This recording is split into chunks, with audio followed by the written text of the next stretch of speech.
Hey guys, subscribe for daily content, and if you're shopping for gear, make sure you check out the description for the newest items at some of the very best online retailers. There's also links for some of the items that I personally recommend. Thanks! What's going on YouTube? Metal Complex here, and today I've got a really interesting unboxing video to share with you guys. If this is what I think it is, this came from my buddy Rich. If this is what I think it is, this is something I never knew existed. I never knew that any company had ever really attempted this specific thing.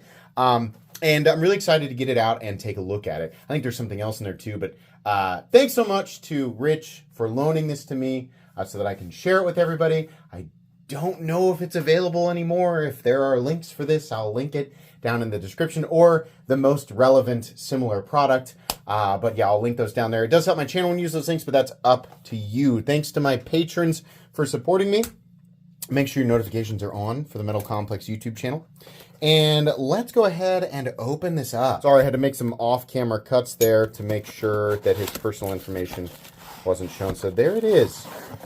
Hold on, what's in there is, there's something really, really interesting in there. But we also have, in his email, he said he was sending me a personalized terrible knife, which I love. Oh, how lovely, Rich. How lovely. Oh, my own, my own quintessential perfect. Look at this. Tip down, seatbelt cutter, glass breaker / little pry bar thing. And it's complete with awful action. Oh, I couldn't be happier. The worst. This is the worst present ever. I can't deploy it with the thumb studs. How wonderful. So good. We have the little shield crest there, and 440C. Wow. Actually, better than I expected. I will keep and cherish this. I will keep and cherish this forever. Thank you so much for this wonderful, terrible gift. Okay, so on to the good knife, the interesting knife. This is crazy. I didn't know they did this, and I thought that companies steered away for this for a particular reason. But let's see what we have. I know right off the bat you're thinking, so what? Goodness gracious. You're thinking, so what? It's another Chaves. Now hold on a second here. What do we have? We have an auto or a button lock. Well, it's an auto. Good Lord, the power there. Here's the craziest part of this. This is very, very heavy. I think, I was about to say, I thought companies steered away from this because, and I thought it was titanium. But I don't think it is. Yeah, this is a freaking honk. This is a honk-a-chunk of steel. Holy moly. This is a freaking beast, man. This is a steel Protech Chaves auto. Now, for those of you what the heck is steel? Protech uses a special type of steel when they do these special, because this is like a special edition knife. These are actually pretty expensive.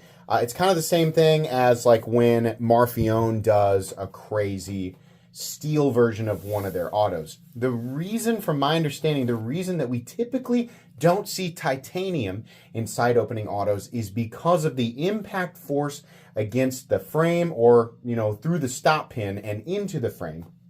Titanium galls, and this is especially problematic over time on titanium frames. Now, some companies like Hinderer Knives have developed workarounds where the vast majority of the impact, obviously, it's the same thing. You got a titanium knife and you have external stops and you're absolutely slamming those studs or external stops or whatever into the frame. This can be a problem over time, right? But usually manual force with your thumb or with your index finger on a flipper is not enough really to make a difference. On a knife like a Protech or a Microtech auto or something like that, where it's a lot more force than you would typically be applying manually with your fingers, this is apparently why. And I'm not an expert, right?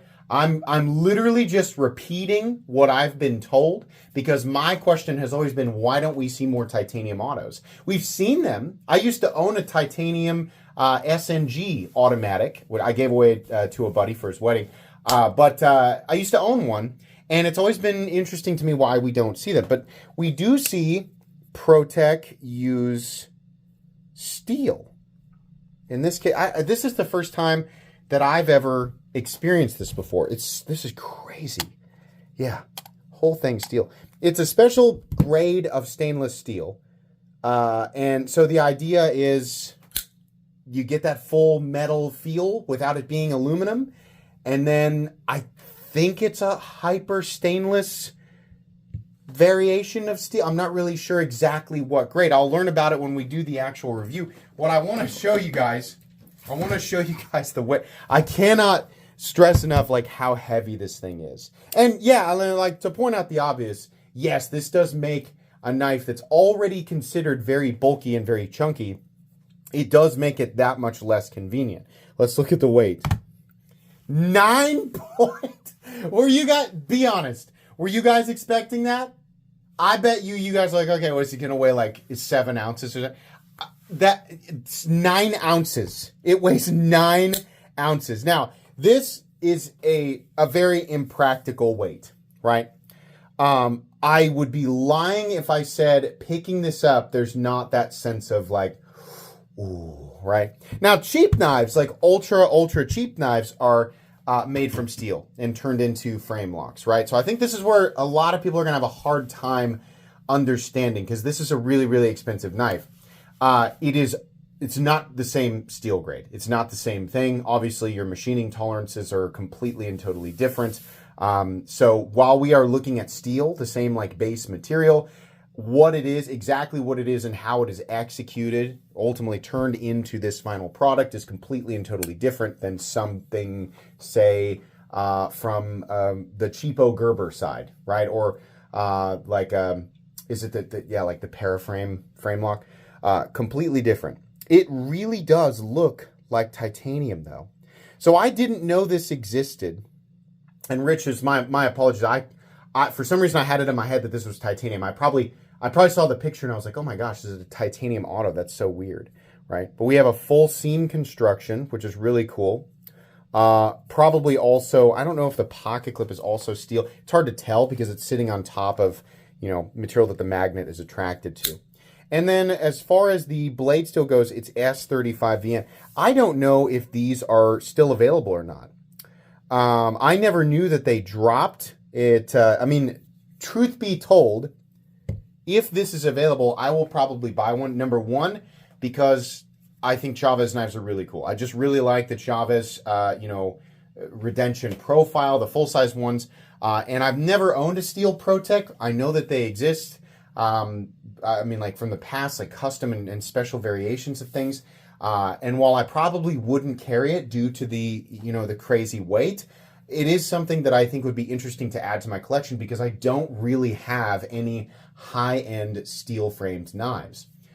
You see this a lot, like I mentioned before, with Microtech. Some of the Marfion customs, like the Combat Troodon, they do steel-framed versions. I've even seen a steel-framed Halo 6, very rare variation of that knife, but super-duper heavy.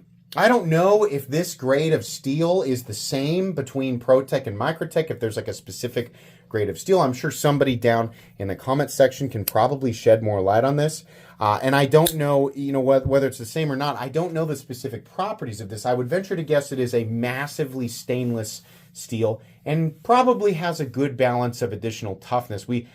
The idea here would not be to, have some grade of steel that's ultra hard. You would want, I would guess, a softer hyper stainless steel to, obviously because we want, with it being steel, you want to reduce the likeliness of corrosion as much as possible and have essentially as tough a frame as possible, considering somebody who's really going to use it might throw it around a lot, right? So I don't know. This is interesting. It'll be fun to learn about and fun to share. Because this is an odd variation of the knife, I think I will do not so much a review, but more of an overview once I've collected all of the information for anybody who kind of wants to watch it in all in one place. I'll probably do that. But this is really neat, and I'm really happy that Rich is allowing me to share this with you guys. Like I said, I'll put all the appropriate links down in the description, but that is going to be it today. You know what I'm realizing is I wonder if on the box... Yeah, it actually says right here. So this is done. I'm sorry about this. I should have looked right away. 17-4 stainless steel handles, S35VN blade, pro button, titanium mill chop, so that the skull clip is titanium. This is 17-4. I'll have to do some research on 17-4. I'm sorry for making you guys wait until 9. I'm sure people are screaming it down in the comment section. It says right on the box. I don't know anything about that grade of steel, but I'll do some research on it and share my thoughts with you guys in the full-length video. So that's going to be it today. Please make sure to follow me on Instagram at metal_complex. If you enjoyed this video, leave a like. If you'd like to check out my other content, I do, of course, have lots of videos of knives that are either expensive or inexpensive that I do or don't like, so check those out. And if you enjoy all my content, go ahead and click on that Metal Complex logo right there and subscribe because there's definitely more coming. Thanks again for watching, everybody, and have a great day.